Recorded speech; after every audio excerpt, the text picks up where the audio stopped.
લખતર નજીકથી 12 કિલો ગાંજા સાથે એક શખ્સ ઝડપાયો. એસઓજી સુરેન્દ્રનગરની મોટી કાર્યવાહી. સુરેન્દ્રનગર એસઓજી પોલીસે એનડીપીએસના ગુનાઓ સામે કાર્યવાહી કરતા લખતર નજીકથી એક શખ્સને 11 કિલો 800 ગ્રામ સૂકા ગાંજાના જથ્થા સાથે ઝડપી પાડ્યો છે. પોલીસને મળેલી બાતમીના આધારે લખતર અને કડુ વચ્ચે આવેલ મલકારી તલાવડી નજીક કાર્યવાહી કરવામાં આવી હતી, જેમાં જેરામભાઈ ધુડાભાઈ ગડથરા રહી મફતિયાપરા સુરેન્દ્રનગર પાસેથી 5.95 લાખની કિંમતનો ગાંજો મળી આવ્યો હતો. આ મામલે આરોપી વિરુદ્ધ લખતર પોલીસ સ્ટેશનમાં એનડીપીએસ એક્ટ હેઠળ ગુનો નોંધવામાં આવ્યો છે. સમગ્ર કાર્યવાહી PI BH Shingarkhiya, PSI RG Gohil સહિતના સ્ટાફ દ્વારા કરવામાં આવી હતી. રિપોર્ટ જયેન્દ્રસિંહ, સુરેન્દ્રનગર.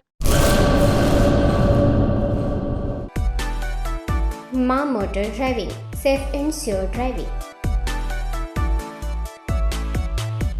ડ્રાઇવિંગ એ શોખ સાથે આપની મોટી જવાબદારી પણ છે. અમારા ઇન્સ્ટ્રક્ટર દ્વારા સચોટ અને સરળ માર્ગદર્શન. આપની રોજની તાલીમની માહિતી મેળવીને શું અધુરાશ છે એના ઉપર પૂરું ફોકસ કરાય છે.